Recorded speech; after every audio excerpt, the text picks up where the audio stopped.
Nós vamos falar aqui de alguns momentos dentro da Semana Santa que nós vamos viver.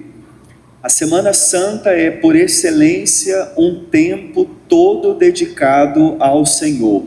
Se a gente pudesse traduzir, Semana Santa o que é? É o tempo todo dedicado ao Senhor. Por isso, é praticamente obrigatório que haja uma programação de domingo a domingo nas nossas paróquias, para que todos os dias a gente tenha um compromisso para com Deus. Por isso chama-se Semana Santa. De domingo a domingo nós teremos um momento em comunidade para nos encontrarmos com o Senhor. Dentro desses dias, alguns são litúrgicos, outros são marcados pela piedade, uma liturgia fora daquilo que é a estrutura própria organizada, podemos dizer, das missas, os grandes rituais, que vão estar mais voltados para a piedade. Aqui, nesta formação hoje, nós vamos focar mais nesses momentos pontuais da liturgia, que já digo, domingo de Ramos e o Tríduo Pascal, quinta, sexta, sábado, para o cume no domingo, tá? Sobretudo falando do sentido teológico e o sentido litúrgico daquilo que nós vamos viver. Obviamente que é na celebração própria desses mistérios que nós vamos saborear o mistério celebrado. Aqui a gente vai pontuar isso que vamos viver na liturgia. A primeira coisa que é importante a gente entender, a Semana Santa, ela vai acontecer dentro de dois tempos da liturgia, Quaresma e Tríduo Pascal. Nós vamos começar a Semana Santa dentro da Quaresma, mas nós vamos concluir a Semana Santa no Mistério Pascal. Porque o domingo de Ramos, que vamos celebrar já agora, no próximo domingo, é Quaresma. Como eu falei no primeiro domingo da Quaresma, a Quaresma se iniciou com a quarta-feira de cinzas e vai terminar com as vésperas da quinta-feira, com o pôr do sol da quinta-feira santa. Então, até a quinta-feira à tarde, nós ainda estamos celebrando a Quaresma. A partir da tarde da quinta-feira, nós iniciamos o Tríduo Pascal. Então, nós vamos estar dentro de dois tempos litúrgicos, Quaresma e depois Tríduo Pascal. Vamos então para o Domingo de Ramos. Quando falamos do Domingo de Ramos, nós estamos falando de duas grandes liturgias que desde os primórdios da igreja se celebrava. Um que começou propriamente em Jerusalém, a procissão de Ramos. A tradição dela, a origem dela é Jerusalém. Depois de um tempo, em Roma, no mesmo período, a igreja do Ocidente começou a ter a celebração da Paixão do Senhor, já no domingo que antecedia a sexta-feira da Paixão. Então, lá no Oriente, se tinha a grande liturgia da entrada triunfal de Jesus em Jerusalém, que ficou conhecido como Domingo de Ramos. Mas no Ocidente, em Roma, depois Espanha, os países europeus, se celebrava a Paixão do Senhor. O que aconteceu com o desdobrar dos séculos? Fez uma junção dessas duas liturgias, de Ramos e da Paixão. Por isso nós vamos viver essas duas realidades numa única liturgia. Nós vamos começar com a procissão de Ramos, mas vamos concluir com a celebração da Paixão. Por isso o nome hoje é Domingo de Ramos da Paixão do Senhor. Esse é o nome. Quando a gente fala hoje é Domingo de Ramos, não. Hoje é o Domingo de Ramos da Paixão do Senhor. Esse é o nome correto litúrgico. Aqui é importante a gente dizer, só existem duas procissões que são litúrgicas na igreja, somente duas. As outras procissões que existem, elas são de piedade. Qual que é a diferença? Litúrgica é porque ela faz parte da liturgia. Você não pode só por gosto, a não ser por alguma necessidade, tudo bem. Mas por gosto você não pode dizer, não, eu já vou ficar na igreja porque a procissão de Ramos dá muita gente, eu não vou ter lugar. Você não está celebrando a liturgia do domingo de Ramos da Paixão do Senhor, porque essa liturgia compreende a procissão de Ramos. Qual é a outra procissão que a gente tem que é litúrgica? Corpus Christi. Então, não, eu vou participar da missa, mas eu não vou na procissão, não. É muito demorado, eu já vou adorar Jesus um pouquinho. Não, então você não celebrou o mistério de Corpus Christi. A procissão é parte da liturgia, como na missa. Se você chegar na missa e o padre já tiver feito, por exemplo, o ato penitencial, você não cumpriu o preceito. O preceito é participar de missas inteiras. É do sinal da cruz até o envio. Seria a mesma coisa, só para vocês entenderem. Por isso que somente nessas duas procissões que nós podemos utilizar o turíbulo, aquele objeto fumegante que sai fumaça, só nessas duas procissões. Outras procissões nós não usamos o turíbulo. De São José, vamos fazer uma procissão. Podemos? Podemos, é bonito, é agradável, mas não levamos o turíbulo, porque não é litúrgico. Tanto que, qual é a maneira correta? Ou fazemos a liturgia, essas que não são litúrgicas, antes da missa ou pós a missa. Nunca como parte da missa. Domingo de Ramos não. O bispo, no nosso caso, no domingo, vai iniciar lá com o sinal da cruz e nós viremos seguindo a mesma liturgia. Ele não vai chegar aqui e vai começar de novo o sinal da cruz, porque já é a mesma liturgia. Em Corpus Christi, que foi o exemplo que eu dei, ele não vai dar a bênção aqui, o padre. Ele vai sair com Jesus e vai dar a bênção lá no final da procissão, porque é uma única liturgia. Então, a liturgia de Ramos, a procissão de Ramos, ela é parte da liturgia da igreja.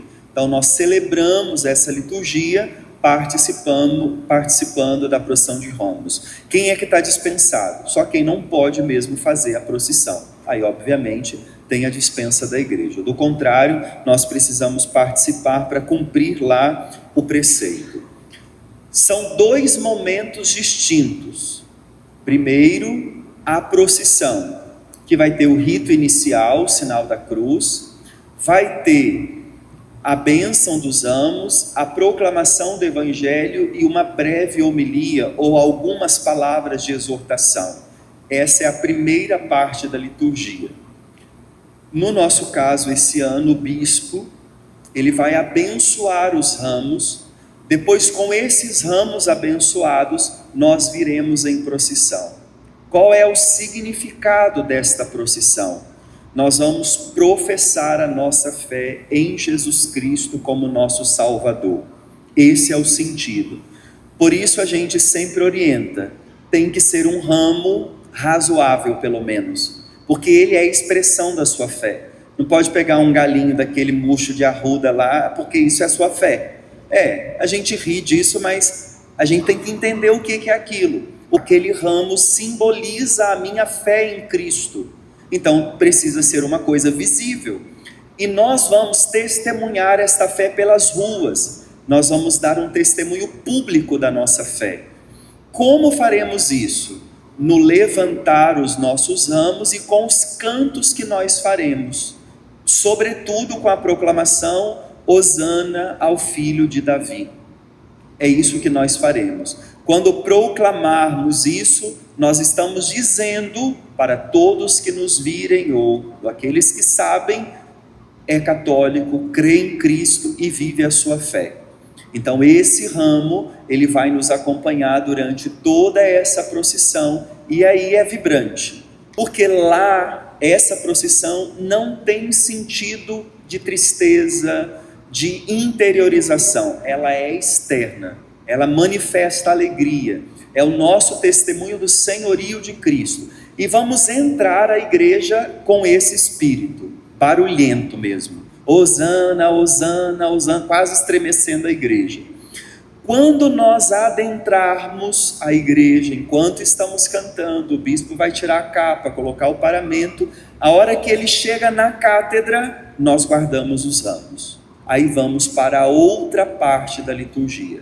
E a partir disso não pegamos mais os ramos, guardem isso pelo amor de Deus. Depois que chegamos na igreja e ele fizer o oremos, nós não mexemos mais nos ramos. O canto final não pode ser um canto animado, porque senão o nosso povo vai fazer o quê? Pronto, acabou com a nossa liturgia. Então o canto final dessa missa é um canto mais introspectivo. Fala, padre, mas que coisa boba. Não é. Os nossos gestos dizem a liturgia. Por isso que a gente fica em pé, sentado, de joelho. Por isso que a gente abre braço, fecha braço, faz sinal da cruz. Porque a gente reza também com o corpo. Então, guardem bem isso. Do início da procissão até a chegada aqui para o oremos, ok, os ramos. A hora que o bispo falar aqui dentro, oremos, acabou os ramos. Não tem mais isso. Certo? De novo replico, o que estamos fazendo memória da entrada triunfal de Jesus em Jerusalém? É o povo que reconhece nele o Messias. Aqui vale um adendo bíblico, porque a gente pensa, eu não vou cantar hosana, eu não vou chacoalhar, porque depois vai falar crucifica e eu não quero fazer isso com Jesus. Calma. Biblicamente falando, não era o mesmo povo. O povo que cantou hosana nas alturas não foi o povo que gritou crucifica-o. O povo que gritou crucifica era o povo de Jerusalém, a cidade santa. O povo que cantou hosana foi o povo que estava vindo com ele de Jericó e Betfagé. O povo que tinha visto os milagres dele. Foi esse povo que cantou hosana ao mais alto do céu. Quem gritou crucifica foi o povo que morava em Jerusalém. O que a igreja está fazendo? A igreja está dando para nós a oportunidade de vermos esses dois públicos distintos para entender que na nossa vida nós também temos esse mesmo comportamento, sendo a mesma pessoa. Que muitas vezes com o nosso comportamento damos glória a Deus, mas outras vezes com o nosso comportamento crucificamos o Senhor. O que nós queremos é que a liturgia nos ajude de uma vez por todas a testemunharmos para sempre que Ele é o Senhor, e jamais o nosso algoz, e jamais aquele do qual nós vamos gritar crucifica. Isso tem que ficar muito claro. Às vezes nós vemos até algum sacerdote falar isso. Não, mas a própria Sagradas Escrituras nos prova que eram povos diferentes, eram grupos diferentes. O grupo que clama hosana é o grupo que acompanhava Jesus desde Jericó, a multidão que o seguia. O povo que grita depois o crucifica-o é o povo que estava em Jerusalém, que certamente estava todos eles ali influenciado pela cúpula dos escribas, fariseus, mestres e doutores da lei. A liturgia da missa, depois da procissão, vai seguir normalmente, com uma única diferença. O sentido vai ser completamente oposto daquele que a gente viu do lado de fora. Elas irão nos colocar numa atitude mais introspectiva. Então isso é algo que vai ficar muito visível na própria liturgia. Dois momentos bem distintos, o da alegria que viemos da proclamação, mas depois seguiremos o rito normal. Como eu disse que esse domingo na igreja de Roma era o domingo da paixão, a igreja mantém essa tradição. Nós ouviremos a narração da paixão nesse dia. Então nesse dia nós não cantamos louvor a vós, nós já cantamos Salve o Cristo obediente. E um outro detalhe, é a narração da paixão. Na narração da paixão nós não fazemos a unção da mente, dos lábios e do coração. Nós faremos isso lá fora, quando o diácono, o padre, for proclamar o evangelho da entrada de Jesus em Jerusalém. Na narração da paixão não.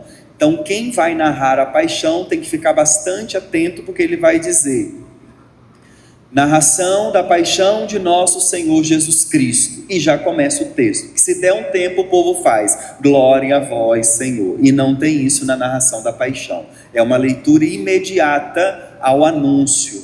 Paixão de nosso Senhor Jesus Cristo, segundo Mateus, naquele tempo, né? Porque se a gente faz isso, não dá espaço para o povo fazer. O povo não participa da formação, então não sabe, e se a gente dá o espaço, eles vão lá e fazem o sinal da cruz. E na narração da paixão não temos isso. Tanto no domingo de Ramos, quanto também na sexta-feira. Aí aqui já um adendo. Mas por que não fazemos na sexta? Porque vamos iniciar uma única liturgia na quinta-feira santa, que já vamos fazer para a proclamação do Evangelho. Então, na narração da paixão, em nenhum dos dois momentos nós fazemos, porque os dois momentos da narração da paixão foram antecedidos por uma proclamação do Evangelho. Domingo de Ramos lá fora e na sexta-feira da paixão, na quinta-feira santa, tá bom? O bispo vai fazer homilia, depois vamos professar a fé, e ofertório, consagração, missa normal e vai nos enviar. Domingo de Ramos. O sentido maior já é colocar o nosso coração no mistério da paixão, mas reconhecendo que Ele é o nosso Salvador. Os ramos, Padre, levamos para nossa casa. Lembra que é ramo que foi abençoado. Tudo que é abençoado nunca vai ao lixo. Isso vale para tudo. Abençoou o escapulário, ele rebentou. Não pode ir para o lixo porque ele é abençoado. Você vai ter que ter um outro destino para ele. Enterrar, fazer outra coisa. Mas no lixo jamais. O ramo também, nós não jogamos no lixo. O que a gente faz com o ramo? Nós o colocamos dentro da nossa casa ou na porta da casa, um lugar visível da nossa casa. Porque ele é um sinal da nossa profissão de fé. Digamos que um outro católico que entende a fé entrar na sua casa e ver o ramo, o que ele já entende? Aqui mora uma família de fé, que crê em Cristo Jesus. Aqui vale dizer, esse ramo, ele é litúrgico. Então ele vale muito mais do que aquele giz que nós levamos na festa da Epifania, viu? Que vocês ficaram doidos, gente até matou um ao outro por causa de um pedaço do giz. O ramo vale muito mais, porque o ramo é parte da liturgia.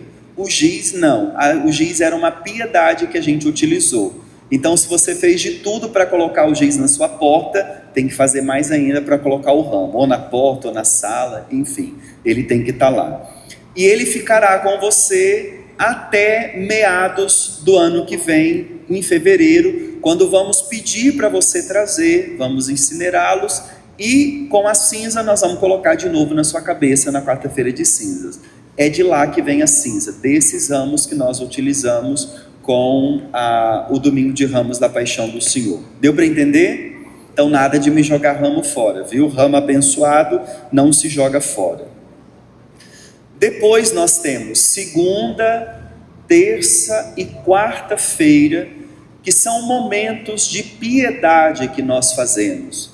Teremos na paróquia a missa ao meio-dia, segunda, terça e quarta, mas à noite nós viveremos piedades que nos ajudarão a viver o tríduo pascal. Essas piedades que nós viveremos neste ano serão, vou ver se eu sei de cabeça já, segunda-feira, o ofício de trevas, que eu vou falar rapidamente.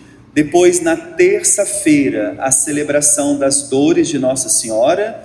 E na quarta-feira, a procissão do encontro do Senhor dos Passos e Nossa Senhora das Dores. As dores de Nossa Senhora já fizemos o ano passado, então vocês sabem do que se trata.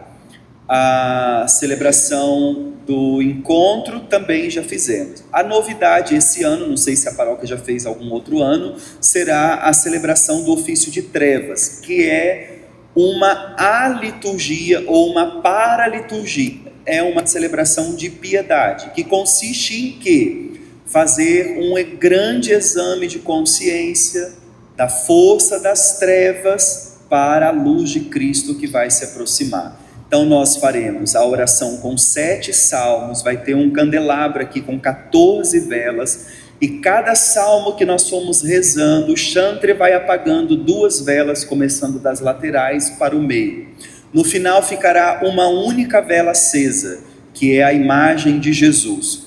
Depois o padre vai cobrir esta vela e nós vamos provar uma grande escuridão, porque é a imagem do pecado e é o que vai acontecer na sexta-feira da paixão. Por isso chama-se ofício das trevas. Depois o padre vai tirar essa grande luz e vai voltar para o centro, porque esta luz que é Cristo, diante da maior escuridão do mundo, ela jamais se apaga. Esse é o significado. E faremos isso com a oração dos salmos, que serão cantados durante esta paraliturgia. Haverá uma pequena reflexão para atualizar, mas quando sairmos, vamos sair nessa certeza. Ainda que as trevas cubram a terra, sempre há uma luz que nos direciona e nos ilumina, que é a luz de Cristo que jamais se apaga sobre nós. É uma liturgia muito bonita. Ela tem um momento que é muito forte quando se tem os barulhos das matracas, que lembra a hora do sepulcro de Jesus. Então é uma liturgia que vale muito a pena a gente ter na Semana Santa. Nas igrejas mais tradicionais, jamais se faz isso numa segunda-feira santa. Se faz dentro do tríduo pascal, mas nós não temos espaço para fazer isso, porque as nossas liturgias do tríduo pascal não daria para fazer isso à noite. Então a gente fará já na segunda-feira, que também é permitido porque já está dentro da Semana Santa. Na terça-feira nós vamos meditar as 7 dores de Nossa Senhora, vamos passar pela vida dela, contemplando a sua aflição de mãe por acompanhar a trajetória do seu filho. Ela também não foi poupada dessas dores. Então nós vamos meditar as dores de Maria e através das dores dela, vamos olhar também as dores da nossa vida. E na quarta-feira nós viveremos a celebração da procissão do encontro do Senhor dos Passos e Nossa Senhora das Dores. Bom, vamos à parte que é mais importante da Semana Santa, que é o tríduo pascal. Chegamos na quinta-feira. Pela manhã acontece uma liturgia muito importante, chamada a Missa dos Santos Óleos. Quem preside essa missa é sempre o bispo. Ela acontece na catedral. Lá vão ter 2 momentos muito importantes. Primeiro, o bispo vai consagrar e abençoar os óleos, vai abençoar o óleo dos catecúmenos e o óleo dos enfermos. O óleo dos catecúmenos para os que serão batizados, depois o óleo dos enfermos para os que receberão a unção dos enfermos. E depois ele vai consagrar o óleo do crisma, que vai ser utilizado para os crismas. Quem for receber o crisma vai receber com esse óleo que ele vai consagrar.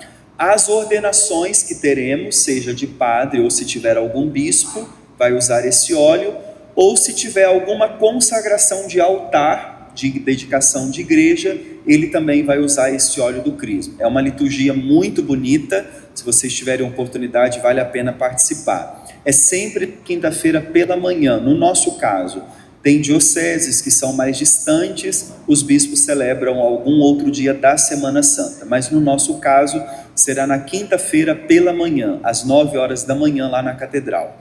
E o outro momento importante é quando nós, padres, fazemos a renovação das nossas promessas sacerdotais. É na quinta-feira santa. E aí depois eu vou dizer o porquê isso. Ao fazer a renovação das nossas promessas, nós renovamos o nosso voto de obediência ao bispo. Então, nesse dia, nós teremos esses 2 momentos importantes: a bênção e consagração do óleo e a renovação das nossas promessas sacerdotais. Isso pela manhã, lá na catedral.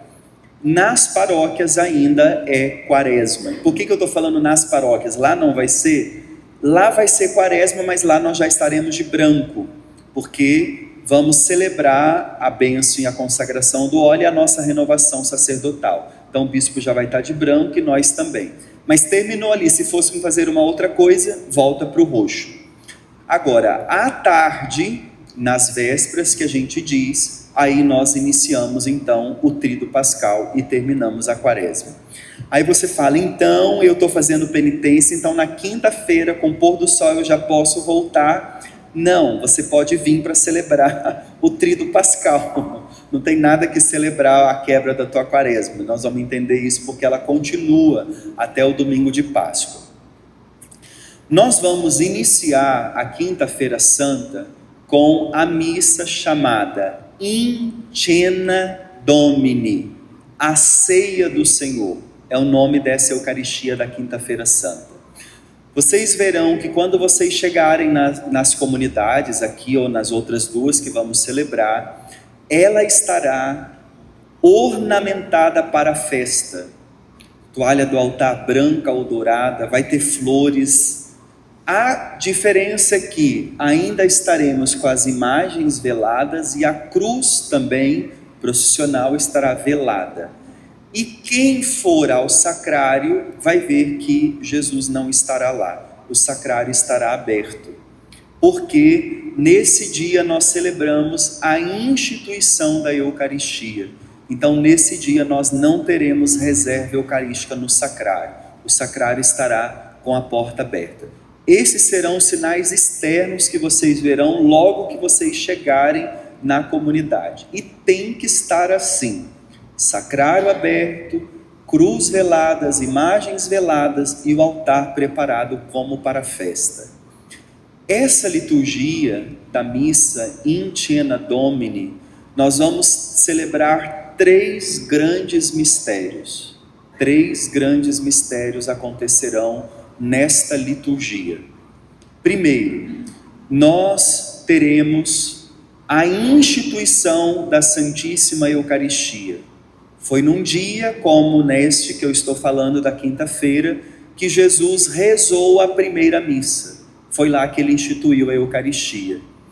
Foi na instituição da Eucaristia que ele instituiu o sacerdócio católico, segundo acontecimento. Por isso que é comum que nesse dia nós celebramos o Padre, por isso que nós vamos fazer a nossa renovação, porque foi nesse dia que Jesus pensou o Padre, que seria aquele que ele disse, fazei isto em memória de mim. Então a instituição do sacerdócio católico, como nós temos na igreja hoje, ele foi instituído na Quinta-feira Santa. E depois o terceiro momento, o mandato do amor, o lava-pés. Geralmente as pessoas reduzem essa liturgia com a missa de lava-pés. Não, ela é uma parte só. Por isso que o nome correto dela é Missa da Ceia do Senhor. Ou se vocês quiserem caprichar, dizer Missa In Cena Domini. O bispo vai ficar todo orgulhoso, né? E o padre mais ainda. A Missa da Ceia do Senhor. Porque nela teremos esses 3 mistérios. É uma missa solene, ou seja, festiva. Mas vocês vão perceber, vai ter um toque de angústia. Por quê? Nós vamos ouvir um evangelho que vai deixar a gente um pouco desconcertado. E no final, essa liturgia que começou tão pomposa, ela vai acabar bem triste. Então a gente vai sair daqui meio que o que está acontecendo? Se isso passar, nós estamos conseguindo celebrar a liturgia. Vamos começar festivos. O que vai estar em evidência na liturgia? A cruz de Jesus. Tanto que o canto de ingresso manda falar isso. A voz do apóstolo Paulo. A nossa glória é a cruz de Cristo. Nós nos gloriamos nela. Então a cruz vai entrar solene, mas velada, de um pano branco. Mas ela entra puxando a procissão e nós vamos estar aclamando isso. Nós nos gloriamos na cruz de nosso Senhor, que hoje resplandece com o novo mandamento do amor. Então nós vamos entrar com este canto. Vai ter o ato penitencial, que não tivemos no domingo de Ramos por causa da procissão, mas nesse dia nós temos o domingo de Ramos. E como é um dia festivo, nós vamos entoar o Glória. O Glória vai ser entoado com tom solene. Mas por que vai ter Glória se nós estamos no auge do Tríduo Pascal? Porque nós estamos celebrando a instituição do sacerdócio, a instituição da Eucaristia e o maior mandamento que Ele nos deu, o amor. Isso nos faz cantar a glória de Deus. Então nós vamos cantar o hino de louvor. Contudo, depois do hino de louvor, tudo muda de novo. Vai ter o auge do glória, o hino de louvor, e nós vamos cair de novo no salmo responsorial. O cálice que nós abençoamos é o cálice da nossa salvação. O cálice por nós abençoado é a nossa comunhão com o sangue de Jesus. Neste salmo vocês já vão começar a sentir a angústia da Quinta-feira Santa. Aí Paulo vai lascar com tudo, falando do mistério da cruz, e Jesus vai chegar e vai dizer: um de vós vai me trair. Sou eu, Senhor, tu dizes, sou eu. E vai dar o mandamento do amor. Vai abaixar aos pés de Judas para beijar e lavar os seus pés. A liturgia segue normal até a homilia. Vai ter o anúncio do Evangelho, não cantamos aleluia, durante todo esse período não tem aleluia, e vamos à homilia. Depois da homilia, o padre vai fazer o rito do lava-pés. Atenção para uma orientação litúrgica. Esse rito, ele só pode acontecer se fizermos tal como foi feito com Jesus. A recomendação do missal é: ou você lava de verdade o pé de pessoas, ou você não faz o gesto. Não se pode fazer uma imitação, porque não é imitação que nós estamos fazendo. E nem disfarçamos.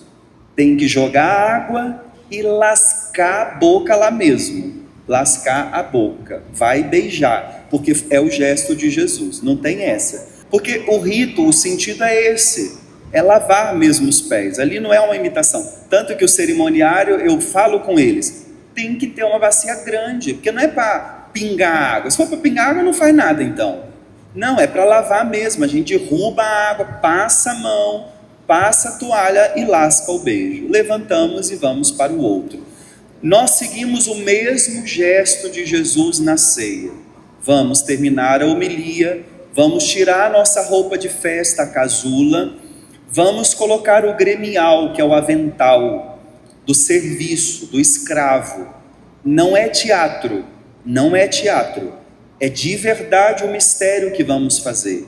Colocar o avental e descer. E vamos abaixar para lavar os pés. O que esse gesto quer dizer? Duas coisas. Jesus que se aproxima de você, que não tem medo de você, que vai naquela parte mais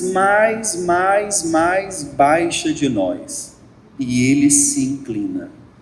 Ele não tem medo de se abaixar, para chegar ao mais baixo de nós, e beija os nossos pés. Naquele momento, o que a Assembleia precisa estar fazendo?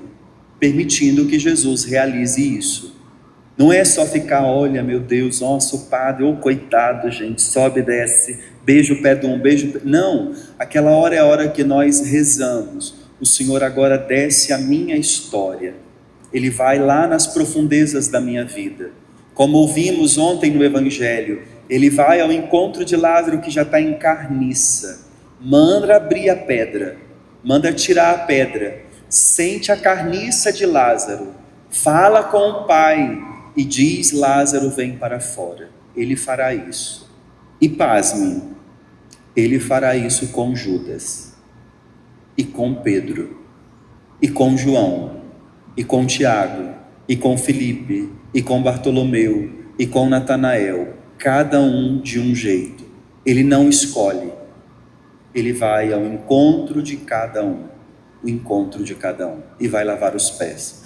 É uma liturgia, ou seja, uma atualização do mistério de Cristo. Então, neste momento, o que vamos estar pedindo, faça isso agora comigo. Lava os meus pés. O que significa lavar os meus pés? Não é só purificar, é deixar Deus ir aonde nós temos vergonha de nós mesmos. É deixar Deus colocar a mão naquilo que nós temos facilidade de deixar escondido. Esse é o sentido. E depois rezarmos pelos nossos inimigos, aqueles que nos fazem mal e que por nós queríamos deixar de lado. Não somos chamados a nos abaixarmos. É importante deixar Jesus lavar os nossos pés, mas não nos esqueçamos o que ele disse: eu faço para que você também faça. Então é importante que nesse dia a gente também traga a nossa lista para ele.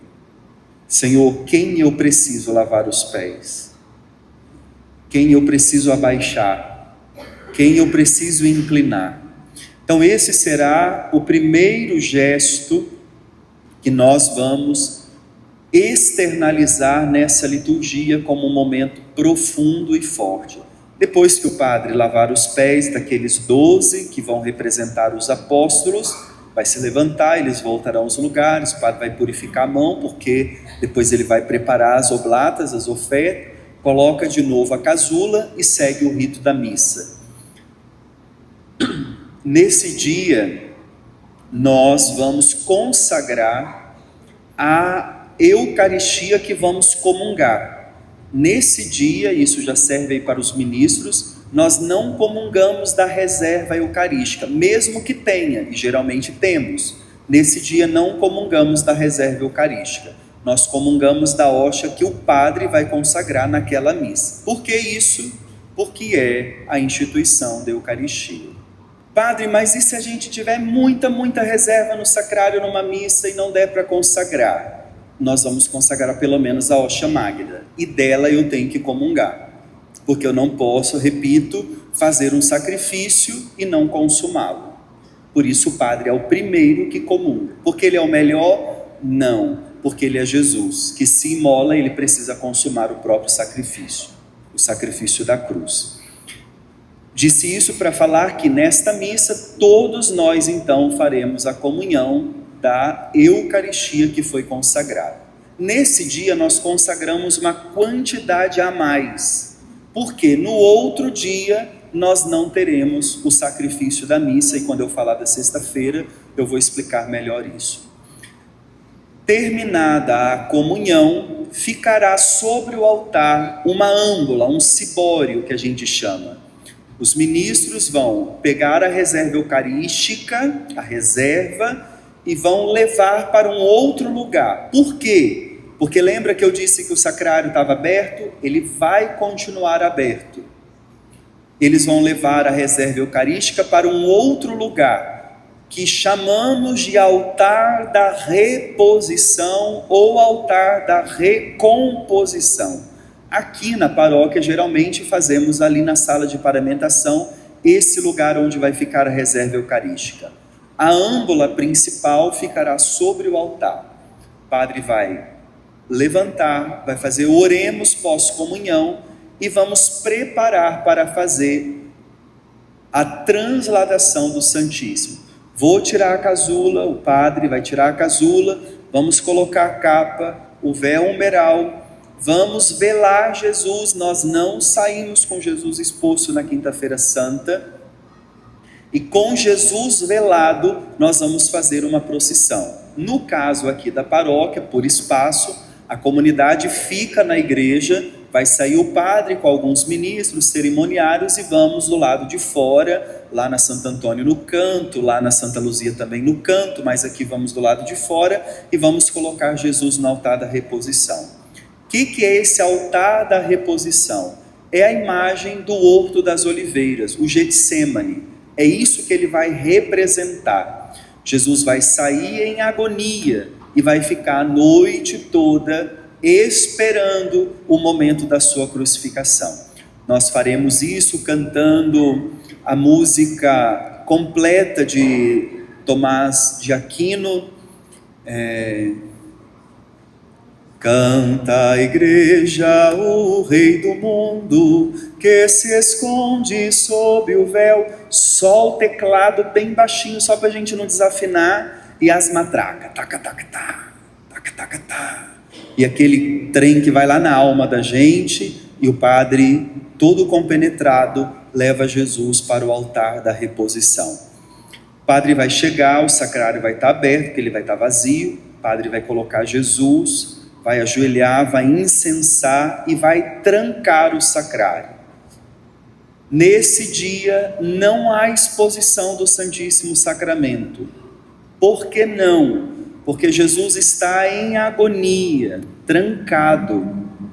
Então nós não fazemos exposição do Santíssimo Sacramento. A âmbula não pode ficar exposta. Jesus no ostensório nem pensar, isso seria uma blasfêmia até, não tem isso, sacrário trancado. Porém, a nossa adoração é solene até meia-noite. O que significa isso? Solene.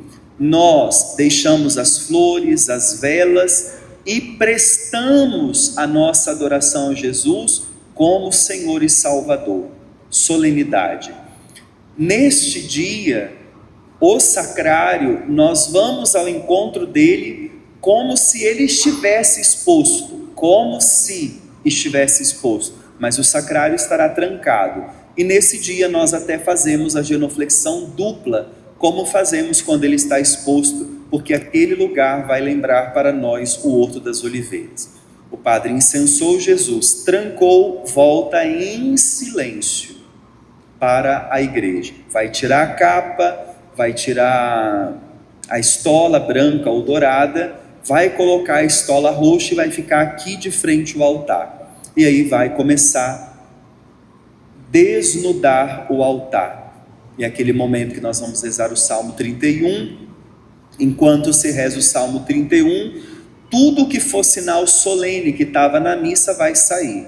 Flor, tapete, vela, toalha, tudo que é pano, tudo que é coisa que mostra a glória, a realeza, vai sair enquanto o padre vai rezando este salmo. O que significa isso? O despojamento de Cristo. Porque lembra que o altar é a imagem de Cristo, por isso que o padre beija o altar quando ele chega. Então Cristo será desnudado, despido de suas vestes, e ficará assim até o sábado santo, despido, totalmente desnudo. Terminada a desnudação do altar, ele vai subir à cátedra de onde ele presidiu o ofício, fará uma oração sobre o povo, não tem bênção final, uma oração sobre o povo, e vai despedir, recomendando o povo que saia em silêncio, faça uma visita a Jesus, vai dar as orientações do dia, e nós terminamos a liturgia assim, em silêncio.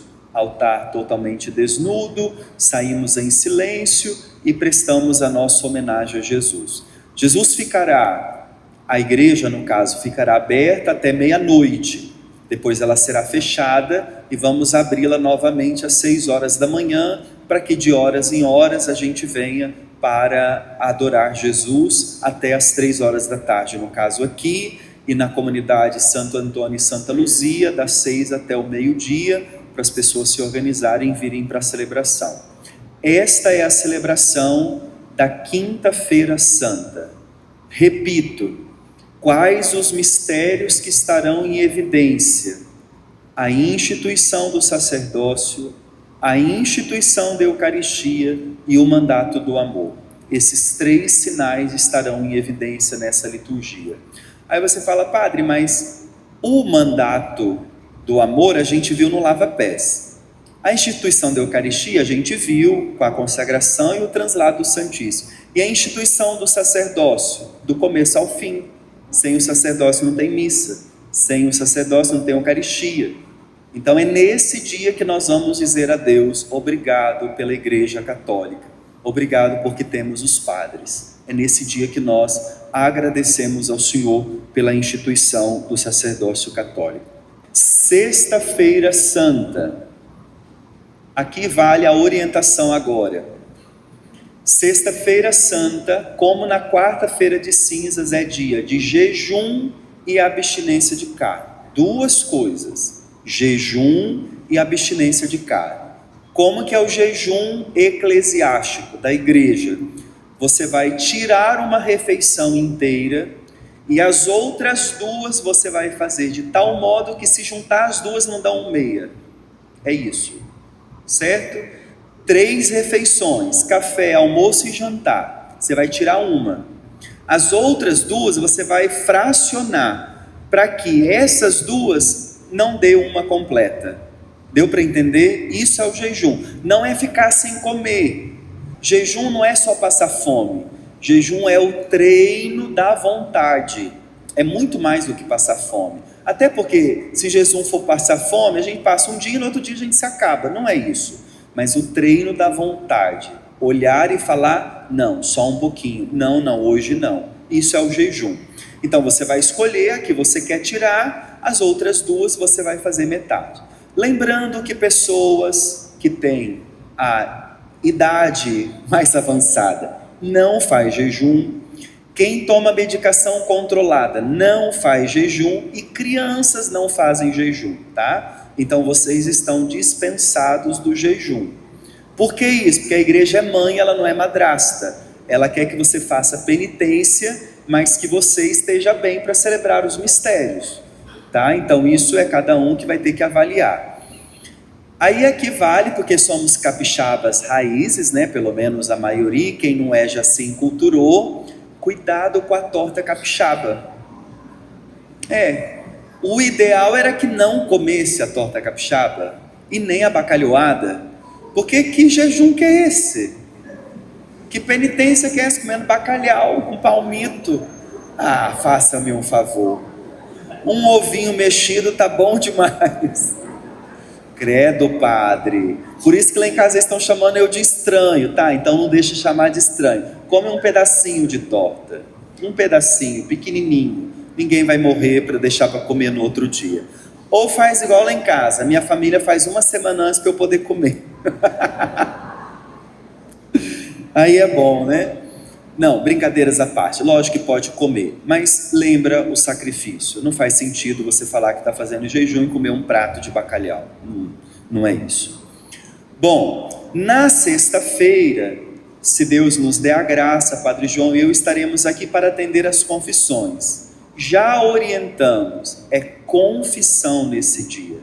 Então, se caso forem confessar na sexta-feira santa, já vem prontinho só para falar o pecado. Casos de direção, casos de orientação, problema de casamento, de filho, de neto, bisneto, periquito, papagaio, outro dia. Nem espere a gente falar alguma coisa que nós não vamos falar. Né, Padre João? Vamos para a celebração. 15 horas, iniciamos a celebração. Esta é a celebração da paixão do Senhor. Iniciamos como terminamos na quinta-feira. Total silêncio. Então nós entramos à igreja em silêncio. Lembra que é calor normalmente, então a gente já chega um pouquinho mais agitado. A gente vai fazendo o possível para não conversar, para manter o silêncio. Fazemos a procissão de entrada, os padres se prostam com o rosto em terra, a comunidade se ajoelha. Fazemos um pequeno momento de adoração, o mistério do amor de Deus. O que esse gesto quer dizer? A entrega, o despojamento total de Cristo na cruz. Esta é a hora que Ele deu a vida por nós. Esse nosso gesto de se prostrar em terra significa a entrega de Jesus por nós na cruz. Viremos à cátedra, não faremos o sinal da cruz, porque estamos continuando aquela liturgia, e vamos já para o oremos. Depois vamos ouvir as leituras. Primeira leitura, salmo. Segunda leitura, narração da paixão e a homilia. Terminada a homilia, nós vamos para a oração universal. É aquela famosa do ajoelha e levanta, ajoelha, levanta, ajoelha, levanta. É quando a igreja como mãe vai rezar por todo o mundo, pelos cristãos, não cristãos, pelos judeus, pelos que creem, pelos que não creem, pelos transeuntes, pelas guerras. Esse ano tem já uma prece própria por causa da questão da guerra. Então, a oração universal da igreja vai ser apresentada uma intenção, geralmente o seminarista que deve fazer, depois o padre fará a acolhida daquela intenção, elevando a prece ao Senhor. Aí tem um momento que ele vai indicar para a gente ajoelhar, reza em silêncio, depois em pé, o padre faz a oração. Terminada a oração universal, nós vamos para a adoração da cruz. vai fazer a entrada solene da cruz, apresentando o madeiro em 3 vezes. Eis o lenho da cruz, do qual pendeu a salvação do mundo. Vinde e adoremos. Aqui é importante, nós não vamos adorar a lenha, nós vamos adorar o mistério do amor de Deus, que vai estar externalizado na cruz. Tem que ficar claro isso, senão vai achar que nós estamos adorando um pedaço de madeira. Nós não adoramos pedaço de pau, nós adoramos o mistério profundo do amor de Deus, que vemos expresso no crucificado. Depois, como é sempre muita gente, o padre vai passar com a cruz para que as pessoas tenham a oportunidade de um contato mais próximo dela, podendo tocar, enfim, o padre vai passar com o crucificado. Terminada a adoração da cruz, enquanto a gente vai rezando, cantando, passando pela comunidade, nesse momento se faz a coleta para a Terra Santa. Nesse dia, a coleta que nós fazemos na missa não fica na paróquia, não fica na diocese, não vai para a CNBB. Ela é enviada diretamente para a Terra Santa, sobretudo o Santo Sepulcro, mas não só o Santo Sepulcro. Todas aquelas igrejas católicas da Terra Santa recebem esta oferta. É quando o mundo inteiro se solidariza com a terra de Jesus. E não adianta, não precisa nem dizer, né, que nesse tempo está muito mais do que necessitada. Tudo indica que pela primeira vez nós não teremos Semana Santa em Jerusalém. O Santo Sepulcro já está fechado, em proteção até, né, por isso, e tudo indica que não teremos Semana Santa na terra do Senhor. Isso é algo que a gente ainda nem sabe assimilar, isso é muito forte para nós. Então, mais do que nunca, nós teremos que ser solidários. E aqui eu acho que vale já dizer, né? Essa nossa solidariedade não é tentar construir o que estão desconstruindo, é pensar nos nossos irmãos cristãos que estão lá, que não têm trabalho, que não está tendo comida. Essa ajuda é para eles. Então, nesse dia nós vamos expressar a nossa solidariedade concreta à terra de Jesus.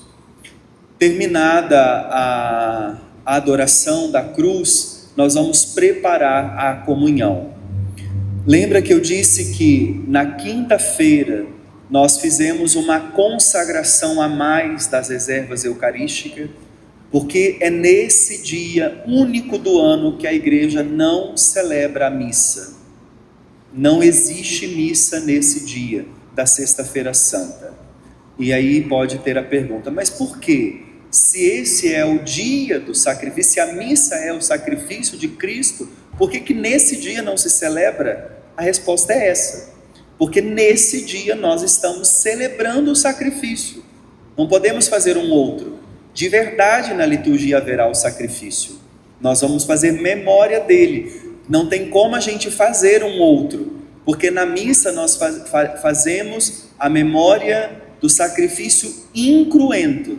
Na Sexta-feira Santa nós presentificamos isso mais do que nunca, por isso que nós não celebramos a missa. Então nós vamos comungar? Vamos. Aí aqui eu gosto de lembrar disso e trazer que quando eu era missionário, seminarista, eu fui falar de Semana Santa para as crianças da catequese. E aí o menino ouvi que ele começou a fazer umas caretas, eu já pensei, ai minha Nossa Senhora, não vou deixar espaço para ele falar. Mas aí eu engasguei, de verdade, eu engasguei de que pegar um copo de água. Na hora que eu olhei, ele estava com a mão erguida. Aí eu, pois não, pode falar. Ele olhou e falou assim, engraçado, mas Jesus não morreu? Como é que vocês vão dar ele para a gente comer? Vai comer ele morto? Criança, mas ele foi muito lógico, porque se nós estamos celebrando a morte de Cristo, ele falou, uai, o que vocês vão dar para a gente comer? Vai dar ele morto? Por outro lado, eu valorizei, eu falei, olha a fé dele, ele crê que de verdade nós comungamos Jesus. Só que na cabeça dele, na Sexta-feira Santa, ele morre. Quem morre na cruz? O filho de Maria, o carpinteiro. Deus não morre. E quem nós comungamos? Deus. Deus não morre. Por isso comungamos na sexta-feira. Por isso nós não cultuamos a morte, porque o nosso Deus está vivo. O que ele disse para o ladrão arrependido? Hoje estarás comigo no paraíso. Deus não morre. Quem morre é... Agora você pensa, tem que explicar conceito filosófico para uma criança. Deus, Jesus, Deus, ai, não é Nossa Senhora. Ele falou, nossa, credo, mas Deus não é Jesus? Jesus não é Deus? Falei, menino, precisa de Santo Tomás para te ajudar, eu não vou conseguir. Ato e potência, né? Ato e potência. A gente passou pela filosofia, deu para entender um pouquinho. Então, é importante que fique claro isso. Nós, embora não vamos celebrar o sacrifício incruento, porque o sacrifício estará visível e presentificado na celebração, nós comungamos verdadeiramente o corpo de Cristo. Então, na hora da comunhão, o padre vai convidar para o Pai Nosso, o ministro ou quem estiver ajudando, vai trazer uma pequena toalha, e nesse dia a gente usa ou o corporal grande, ou uma toalha que não pode ter essas quedas aqui. Ela só pode cobrir o tampão do altar para o momento da Eucaristia. E por que isso? Porque nós tiramos todo o símbolo de festa, de ornamento. Então nós vamos colocar o corporal ou uma toalha menor para Jesus Eucarístico, que ficará aqui somente durante a comunhão. Então Jesus vai vir, o padre vai sair em silêncio e vai lá no altar da reposição buscar a reserva eucarística. Vai apresentar Jesus, vai dar a comunhão aos ministros, os ministros vão se distribuir na assembleia e vamos fazer a comunhão eucarística como de costume. Corpo de Cristo, comungamos, adoramos Jesus e retornamos aos nossos lugares. Depois da comunhão eucarística, nós faremos a oração pós-comunhão, teremos as orientações e no caso da paróquia, como já é tradição, nós sairemos em procissão com o Senhor morto para o depósito. Jesus morto já vai estar ali fora, nós vamos sair, vamos fazer a procissão como fazemos todos os anos para levar Jesus morto. E lá sim nós daremos a oração de envio, concluindo a celebração da paixão. O que vamos celebrar neste mistério? A paixão de Cristo, a morte de Jesus, que vai, por amor a cada um de nós, entregar-se ao Pai. Terminou o depósito de Jesus, nós voltamos para as nossas casas, aguardando o terceiro dia do Tríduo Pascal, que se dará com a noite do sábado. Ok? Isso é a sexta-feira da paixão. No sábado, a igreja chama o dia de sábado do dia do grande silêncio. Do grande silêncio. Durante o dia também não celebramos a missa no sábado. Então, no sábado ao dia não tem missa. Pode-se dar o viático aos enfermos, se tiver alguém em extrema necessidade, podemos dar comunhão, a unção dos enfermos e o sacramento da penitência. Outro sacramento nós não celebramos no sábado. Não tem casamento, não tem batizado, não tem missa. O máximo é o viático, unção dos enfermos e sacramento da penitência. Geralmente são esses sacramentos permitidos no sábado. É um dia assacramental, não tem sacramento nesse dia.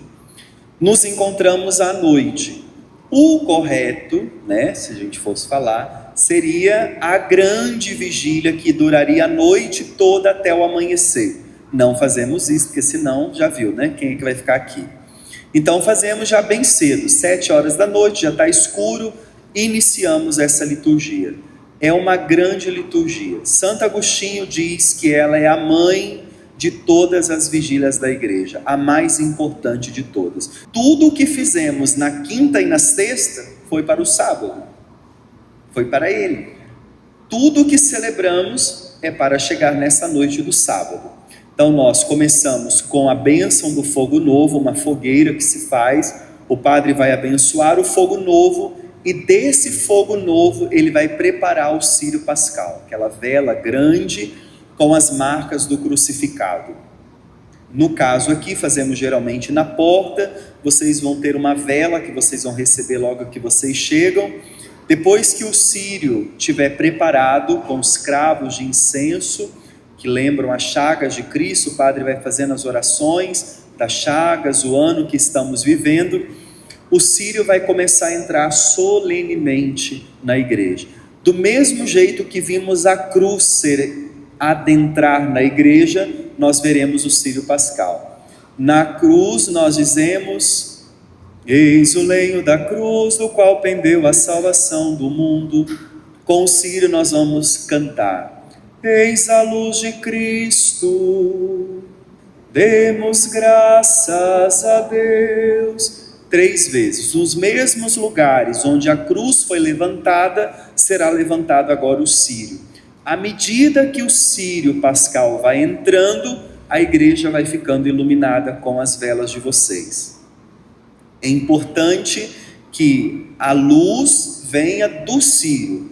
Então vai ter uma vela que o padre vai acender o círio, depois dessa vela, uma outra, e desta outra a comunidade inteira vai ficar iluminada com a luz do círio pascal, que vai estar distribuída nas velas que vocês terão nas mãos. Chegando à frente, a terceira vez, e vai colocar o círio no seu suporte, e nós vamos ouvir o precônio pascal, o anúncio solene da Páscoa, aquele hino grande, bonito, que a gente vai estar com a vela na mão. Esta é a noite em que Cristo venceu a morte. É o anúncio solene da Páscoa do Senhor. Tudo isso somente com a luz da vela, só com a luz da vela.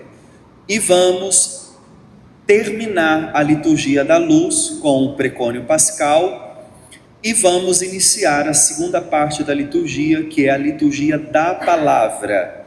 Vamos ouvir 9 leituras, 7 do Antigo Testamento e 2 do Novo Testamento. 7 leituras, 7 salmos.